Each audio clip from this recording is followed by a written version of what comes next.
측량 현장에 가셨습니까? 안 가셨습니까? 안 갔습니다. 분명히 안 가셨죠? 안 갔습니다. 네, 알겠습니다. 자, 시간 관리 그러나 잘해주셔야 됩니다. 예. 기억 앞에서는 참 겸손해야 된다고 생각을 하고요. 까만색 선글라스를 끼고 왔고 키가 크고 오세훈 후보였고 하얀색 옷을 입었다. 네, 생태탕을 먹었다. 네, 그런데 지금 안 가셨다고 나중에 얘기했고. 네, 오세훈 서울시장 지난 서울시장 선거 토론에서 이 내곡동 땅 관련 허위 사실을 공표했다는 혐의로 고발됐죠. 검찰은 어제 무혐의 처분을 내렸습니다.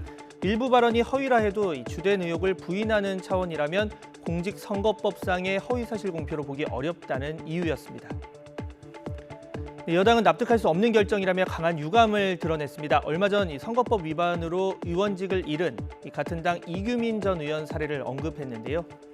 네, 관련 내용 보겠습니다. 자, 이규민 전 의원, 지난 국회의원 선거 당시 이 공보물을 통해서 상대를 비판했습니다. 이 상대 후보가 바이크 고속도로 진입 허용 법안을 만들었다고 적은 건데요. 이 내용에 조금 오류가 있었습니다. 실제 법안은 이 바이크가 아닌 배기량 260cc를 넘는 이륜 자동차, 또 고속도로가 아닌 자동차 전용도로 진입 허용이었던 겁니다. 이 재판부는 선거 공보물이라는 특성상 죄질이 가볍지 않다며 당선 무효형을 선고했습니다. 네, 오세훈 시장에 대한 검찰의 무혐의 처분을 고무줄 잣대라고 비판한 여당. 문제는 이번 검찰의 판단이 작년 이재명 경기지사의 정치적 생명을 살렸던 대법원 판례에 근거했다는 겁니다. 당시 문제가 됐던 토론의 발언부터 들어보시죠. 형님을 정신병원에 입원시키려고 하셨죠? 저는 그런 일 없습니다. 왜? 네, 검찰은 지금 이 발언이 공직선거법상 허위사실 공표라고 봤지만 이 대법원의 판단은 달랐습니다. 이 부인하는 취지의 답변으로 평가할 수 있을 뿐 어떤 사실을 널리 알리려는 의도의 공표 행위라고 볼 수 없다.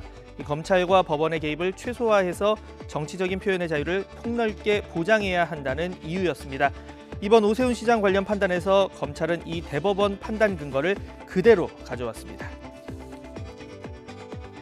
네, 토론회에서 의혹 제기에 대한 답변에 일부 거짓이 섞여도 죄가 되지는 않는다. 이 논리 자체에 대한 평가는 차치하고라도 짚어봐야 할 부분은 있습니다.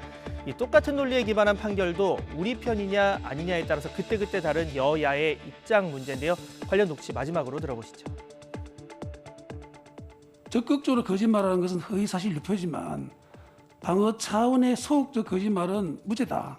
이것이야말로 표현의 자유 대폭 보장이라는 미명하에 그야말로 진영 논리에 서서 이재명 기사 구하기 판결이다.